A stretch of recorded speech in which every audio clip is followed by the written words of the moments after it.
ठीक है, वक्तव्य प्रस्तुत करिए आप। अस्मद् गुरुभ्यो नमः। अस्मद् परम गुरुभ्यो नमः। अस्मद् सर्वगुरुभ्यो नमः। श्री राधा कृष्णाभ्यां नमः। श्रीमते रामानुजाय नमः।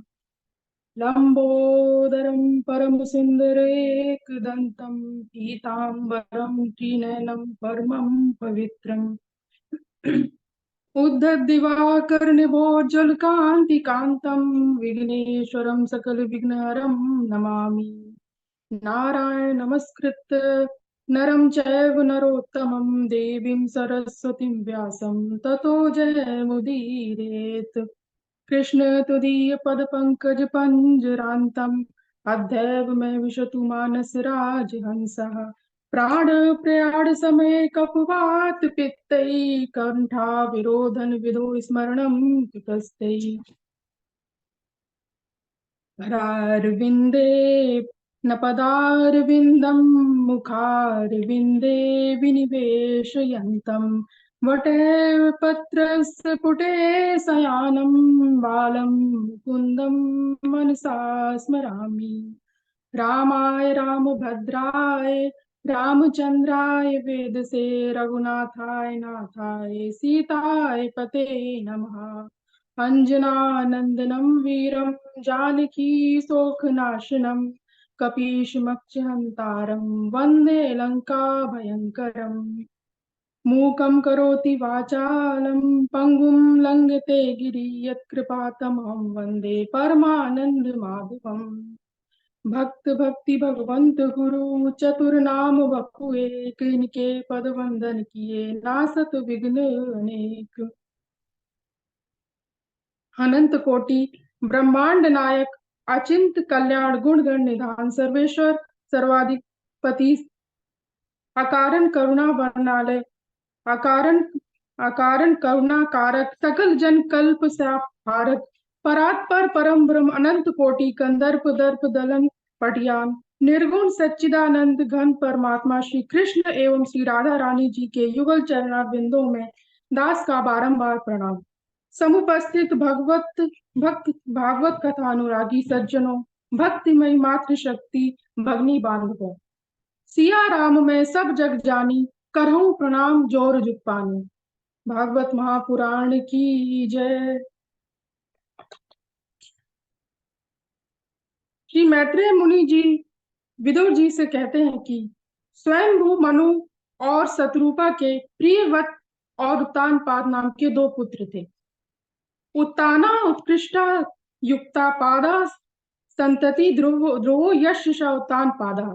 ध्रुव जैसा भगवान का भक्त जिसका पुत्र हो उसे उत्तान पाद कहते हैं, अथवा उत्तानो पादो गर्भे यस्य सा उत्तान पादा।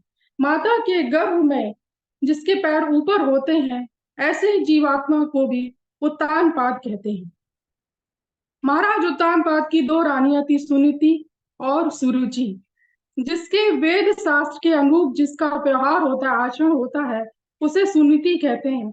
और जो अपने मन को जो अच्छा लगे जो मन के अनुरूप जो कार्य करे उसे सुरुचि कहते हैं। महाराज उत्तानपाद अपनी छोटी रानी सुरुचि से जितना स्नेह प्रेम करते थे उतना सुनीति से नहीं करते थे। सुनीति के पुत्र का नाम ध्रुव था।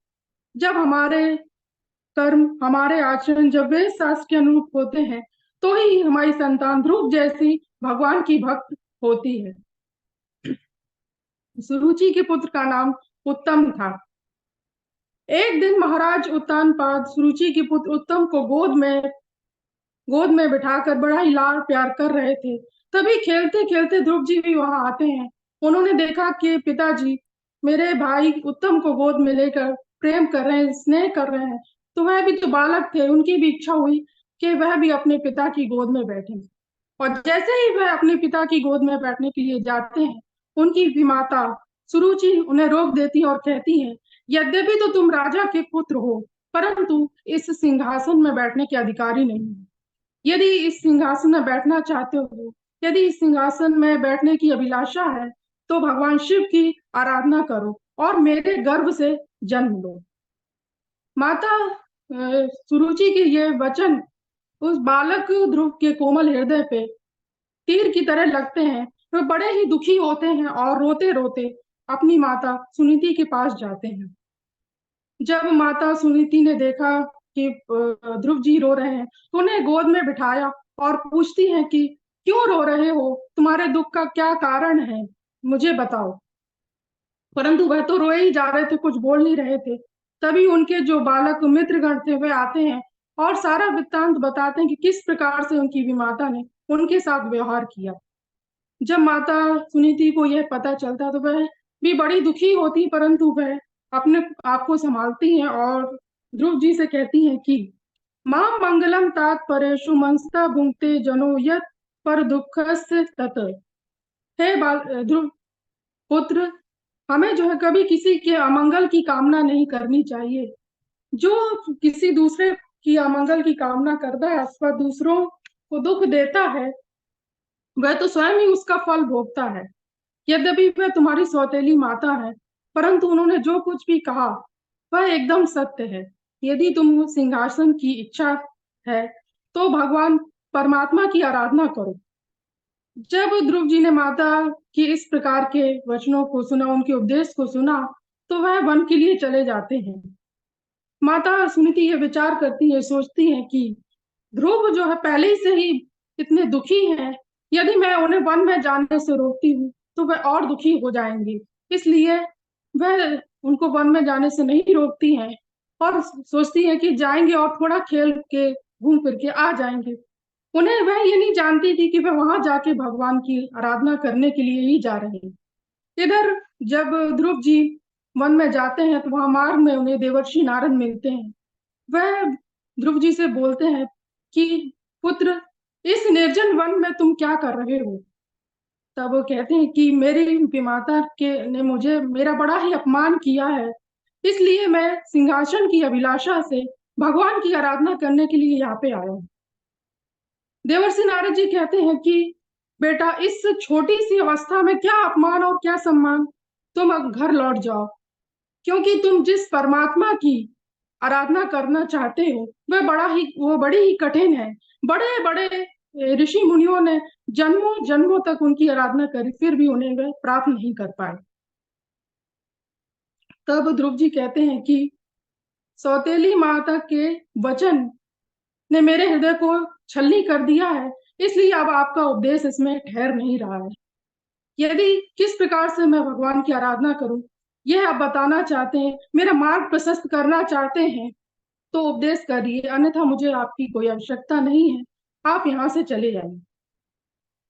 तब जब नारद जी ने इस प्रकार से ध्रुव जी का दृढ़ संकल्प देखा तो कहते हैं कि अहो तेजा क्षत्रियाणाम मान भंग मामृष्यताम बालोप्यम हृदा धत्ते यह समातुर सद्वचः। अहो, इस क्षत्रिय कुमार के तेज को तो देखो, यह थोड़ा सा भी मान भंग सह ना सका। धन्य है ये बालक, धन्य है इसका दृढ़ संकल्प। तब तो फिर देवर्षि नारद ध्रुव जी को उपदेश करते हैं, तत्ताद गच्छ भद्रम ते यमुनायास्तटं शुचि पुण्यम मधुवनम यत्र सानिध्यम नित्यदा हरे। पुत्र ध्रुव, तुम पवित्र यमुना जी के तट में मधुवन में जाओ, जहां भगवान हरि नित्य निवास करते हैं, और वहां यमुना के पवित्र जल में स्नान करो, आसन लगाकर प्राणायाम करो, भगवान की मानसी पूजा करो, ध्यान करो, और ओम नमो भगवते वासुदेवाय इस द्वादश अक्षर मंत्र का जाप करो। देवर्षि नारद जी के इस प्रकार के उपदेश को सुनकर ध्रुव जी ने उनको प्रणाम किया, उनकी परिक्रमा की और फिर मधुबन की यात्रा प्रारंभ कर दी। वहां जाकर उन्होंने कालिंदी में सुंदर स्नान किया और आसन लगाया, आचमन किया। जिस प्रकार से देवर्षि नारद जी ने उन्हें उपदेश किया था उसी प्रकार से उन्होंने किया, और फिर उसके बाद द्वादश अक्षर मंत्र का जाप करने लगे। पहले महीने में 3-3 दिनों के अंतराल में एक बार कैथ और बैर खाते थे, और दूसरे महीने में उन्होंने कैथ और बैर खाना भी छोड़ दिया। 6-6 दिनों के अंतराल में सूखे पत्ते खाते थे, और फिर उसके बाद 9-9 दिनों के अंतराल में केवल जल पीकर ही रहते थे। चौथे महीने में वह जल पीना भी छोड़ दिया और ऐसा प्राणायाम सिद्ध हुआ कि 12-12 दिनों के अंतराल में एक बार वह श्वास ले लेते थे। और 5वें महीने में उन्होंने श्वास लेना भी छोड़ दिया, एक पैर में खड़े होकर भगवान की आराधना करने लगे। छठे महीने में इस सारे जगत को अपने से भिन्न पाया और फिर भगवान की धारणा करने लगे और फिर उन्होंने श्वास को भी अवरुद्ध कर दिया। जैसे ही ध्रुव जी ने अपनी श्वास को रोका, इस सारे जगत की श्वास भी रुक गई और सारे जीव जो है तड़पने लगे। सभी देवतागण जो है दौड़े दौड़े भगवान श्री हरि के पास गए और कहते हैं कि पता नहीं, हे प्रभु हमारी रक्षा कीजिए, रक्षा कीजिए, परंतु पता नहीं किस कारण से हमारी सांस रुक गई है। तब भगवान विष्णु जी कहते हैं कि हे देवताओं, भयभीत मत हो, यह सब मेरे भक्त ध्रुव की तपस्या का प्रभाव है। मैं अभी जाके उसकी तपस्या को पूर्ण करता हूँ। ऐसा कहकर भगवान श्री हरि गरुड़ पे सवार होकर मधुवन में अपने परम भक्त ध्रुव के दर्शन के लिए गए और जब वहां पे खड़े हो जाते हैं, लेकिन ध्रुव जी तो आंखें बंद करके भगवान भगवान का ध्यान में मग्न थे और अपने हृदय में जो है भगवान की सुंदर छवि को विराजमान किया था और उसी में ध्यान में मग्न थे। सामने तब भगवान श्री हरि ने जो है उनकी हृदय में जो छवि थी उसे ओझल कर देते हैं और जैसे ही वह छवि ओझल हुई, ध्रुव जी तड़बड़ा के उठ गए और अपने सामने जब भगवान को देखा तो उनके चरणों में दंडवत प्रणाम किया और विचार करने लगे कि मैं किस प्रकार से इनकी स्तुति करूं। और भगवान श्री हरि उनके मन के भाव को समझ जाते हैं और फिर परस्पर्शम बालम कृपया कपोलो और अपने ज्ञान में शंख को ध्रुव जी के कपोल में स्पर्श कराते हैं। जैसे ही वह उनका शंख ध्रुव जी की कपोलों से स्पर्श होता है, उनमें समस्त विद्याएं प्रकट हो जाती हैं और फिर वह हाथ जोड़कर भगवान की स्तुति करने लगते हैं। योऽन्तः प्रविश्य मम वाचमिमां प्रसुप्तां सञ्जीवयत्यखिलशक्तिधरः स्वधाम्ना अन्याश्च हस्तचरणश्रवणात्तुगादीन् प्राणान् नमो भगवते पुरुषाय तुभ्यम्। प्रभु, आपने मेरे अंतःकरण में प्रवेश करके मेरी सोई हुई वाणी को सजीव कर दिया है। आप हाथ, पैर, त्वचा आदि सभी इंद्रियों में चेतना प्रदान करने वाले हैं। मैं आपको बारंबार प्रणाम करता हूँ। तब भगवान श्री हरि कहते हैं कि पुत्र ध्रुव, मैं तुम्हारे हृदय के संकल्प को जानता हूँ। मैं तुम जिस पद को प्राप्त करना चाहते हो वह पद आज तक किसी ने प्राप्त नहीं किया है। मैं तुम्हें वह पद, ध्रुव पद आज प्रदान करता हूँ जो कि त्रिलोकी से ऊपर है और सप्त ऋषिगण भी जिसकी परिक्रमा करते हैं। परंतु उससे पूर्व तुम 36,000 वर्षों तक धर्म पूर्वक इस पृथ्वी का पालन करो और अंत में मेरा स्मरण करके मुझे प्राप्त कर लोगे। ऐसा कहकर भगवान श्री हरि अंतर ध्यान हो जाते हैं और ध्रुव जी भी अपने नगर पे लौटते हैं। जब महाराज उत्तानपाद को यह पता चलता है कि भक्त ध्रुव आए हैं, तो वह भी नगर से बाहर आ जाते हैं और अपने रथ से कूद कर ध्रुव जी को गोद में उठा लेते हैं और ध्रुव जी भी उन अपने पिताजी उत्तानपाद के चरणों में प्रणाम करते हैं। इधर नगर में भी बड़ा ही उनका स्वागत सत्कार होता है। अब महाराज उत्तानपाद ये विचार करते हैं कि मेरे पुत्र ध्रुव ने इतनी छोटी सी ही अवस्था में भगवान को प्राप्त कर लिया है और मैं अभी भी मोह जाल में फंसा हुआ। तब वह ध्रुव जी का राज्याभिषेक करते हैं और वन को चले जाते हैं। इसके पश्चात ध्रुव जी ने प्रजापति सुषुमार की पुत्री भृमि से विवाह किया, जिससे उन्हें कल्प और वर्षा नाम के 2 पुत्र हुए। दूसरी पत्नी वायु की पुत्री इला से विवाह किया, जिससे उत्कल नाम के पुत्र का जन्म हुआ और उनके भाई उत्तम का उस समय विवाह नहीं हुआ था। एक बार वह शिकार खेलने के लिए वन में गए, वहां एक बलवान यक्ष ने उनका वध कर दिया और उसके बाद जो उनकी माता थी सुरुचि, वह भी अपने पुत्र उत्तम को ढूंढने के लिए जाती है। वहां वन में बड़ी आग लगी होती है, उसमें भी उन्होंने अपने प्राण को त्याग दिया। जब ध्रुव जी को अपने अपने भाई उत्तम की मृत्यु का समाचार मिलता है तो वे बड़े ही क्रोधित होते हैं और बड़ी भारी सेना को लेकर यक्षों पर आक्रमण कर देते हैं। बहुत सारे व्यक्तियों का उन्होंने संहार किया, बहुत सारे निरपराध यक्षों को भी मार देते हैं। जब स्वयंभू मनु को यह पता चला तो उन्हें बड़ी दया आई और उन्होंने ध्रुव जी से कहा कि नन्वे कश्यापराधेन प्रसंगात बहवो गता बहवो हता। बेटा ध्रुव, तुमने किसी एक यक्ष के अपराध के कारण बहुत सारे निरपराध यक्षों को का संहार किया है। तुम्हारे जैसे भगवत भक्त के लिए यह कार्य उचित नहीं है। तितिक्षया करुणया मैत्रा चाखिल जंतुषु समत्वेन च सर्वात्मा भगवान संप्रसिद्धति। भगवान श्री हरि तो अपने से बड़ों के प्रति आदर, छोटों के प्रति दया, बराबरी वालों के प्रति मित्रता और समस्त जीवों के प्रति समानता का व्यवहार करने से ही प्रसन्न होते हैं। पुत्र ध्रुव, तुम्हारे भाई को मारने वाला कुबेर का अनुचर यक्ष नहीं है, क्योंकि मनुष्य के जन्म का वास्तविक कारण तो काल है, उसका भाग्य है। ये काल ही जगत की सृष्टि करता है, पालन करता है, संहार करता है। तुमने यक्षों का संहार करके भगवान शिव के भक्त कुबेर का अपराध किया है, इसलिए जो है तुम्हें कुबेर से क्षमा मांगनी चाहिए। जब स्वयं मनु इस प्रकार से उन्हें समझाते हैं तो फिर ध्रुव जी कुबेर से क्षमा मांगते हैं और फिर अपने नगर को लौट आते हैं। यहाँ उन्होंने धर्म पूर्वक 36,000 वर्षों तक राज्य करने के बाद अंत में अपना राज अपने पुत्र उत्कल को सौंपकर उसके बाद वह बद्रिकाश्रम चले जाते हैं। वहां सुंदर भगवान का भजन करते हैं। एक दिन आकाश से एक दिव्य विमान उतरते हुए देखा, जो अपने प्रकाश से 10 दिशाओं को प्रकाशित कर रहा था। उससे भगवान के 2 पार्षद उतरते हैं।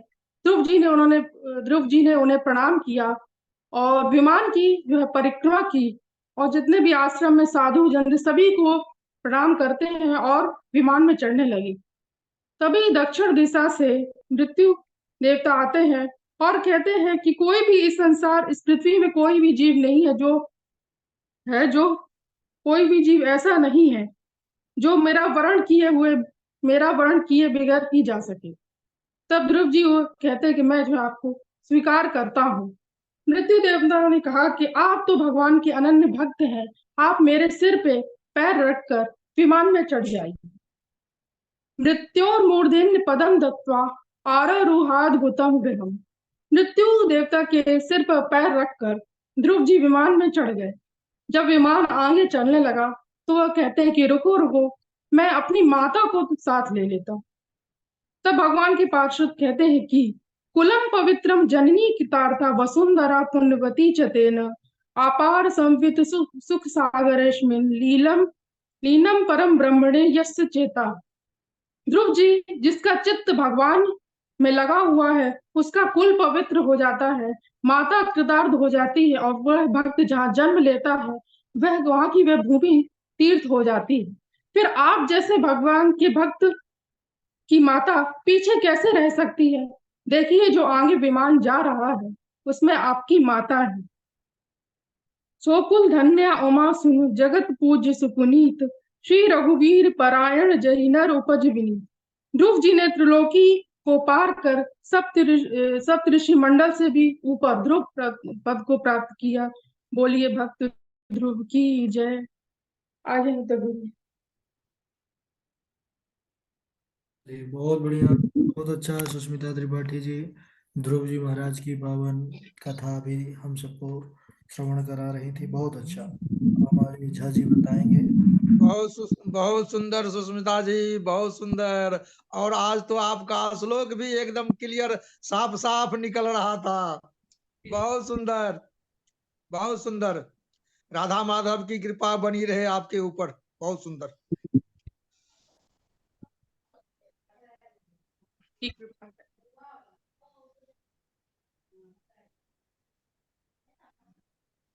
बहुत अच्छा।